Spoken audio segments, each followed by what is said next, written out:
Have you ever had one of those little pesky noises in your vibraphone that you just couldn't find? It happens oftentimes in the studio where they'll be hearing a rattle or you'll hear a rattle and you just can't find out where it is. You think maybe it's a rivet on one of the resonators or is it something in the resonator and you just can't pinpoint where that noise is coming from.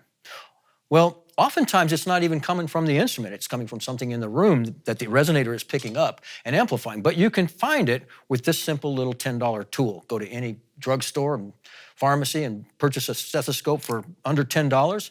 And you can use it to try and pinpoint where that problem has occurred. And I've used it many times, especially on older wooden instruments. Where are those creaks?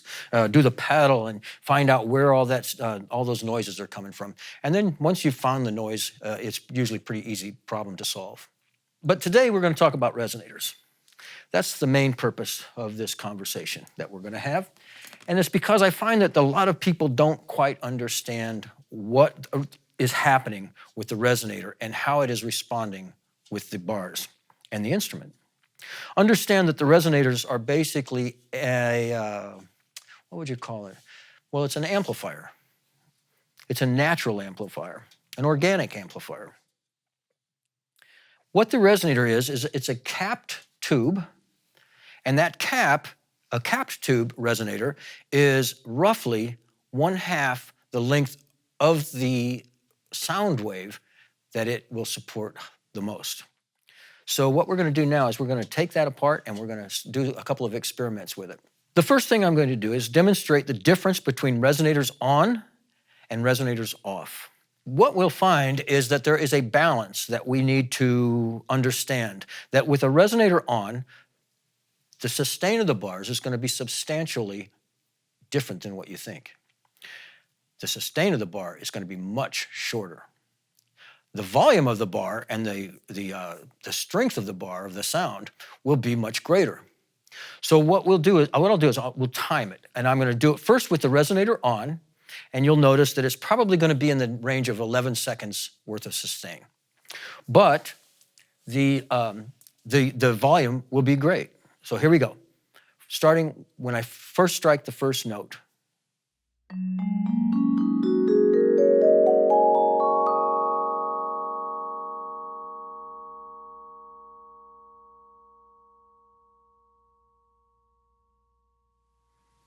Okay, I'd say that's probably in the range of 11 seconds. That's what it usually is. As I go around and try different instruments at colleges and universities, I've noticed that they're pretty consistent in that range of 11 seconds with the resonator on, if it's a good, strong resonator. Now we'll do the same thing with the resonators off. It won't be as loud, but the sustain will stay. Here we go, starting with the first note.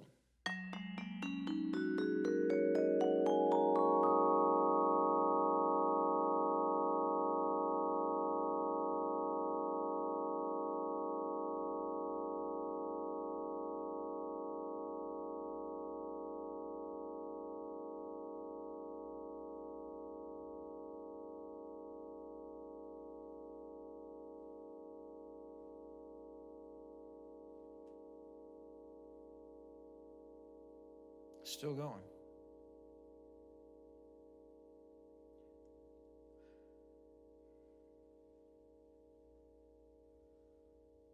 Should be roughly around 40 seconds, I believe it is. That's what it usually is. And it's still going, but it serves our purpose. Now, how does this help you solve problems with the instrument? Oftentimes, and this, I actually learned this many years ago in California. I was working, a friend of mine had an instrument that he thought he had a dead bar. He thought his top note was dead on the accidentals, and he blamed it on the bar. Well, we took the resonators off and played that note, and the note just sang just fine. There was no, it was not dead at all. But the sustain with the resonators on was almost like a xylophone. It just would stop. So what we did was we detuned his resonator so that it would balance to the rest of them, so that now that it was plenty loud enough, it was able to keep up with the other bars, but the sustain was now there that solved the problem. So the resonator, along with the natural resonator that the rails created on that M55, created a square resonator here that was damping that note. And so that was so you could be problem solving by, gee, I've got a dead note. Maybe it's not the bar. Maybe it's the resonator. Take your resonators off, play the bars, see if the bars are fine.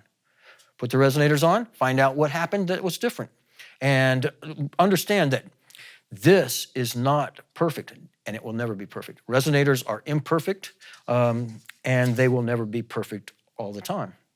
Now, to further drive that message home, what I'm going to do is I'm going to play the bars, let them sustain, and then bring in the resonator.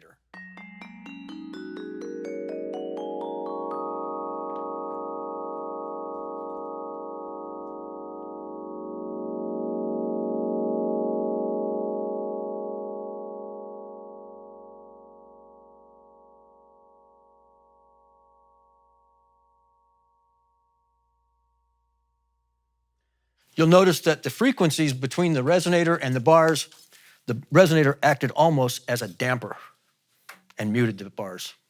The closer I got with the resonators, the more of them silenced. It took me a little while to get these close up here, and once I did, it knocked those out too. So that should make things a little bit more clear.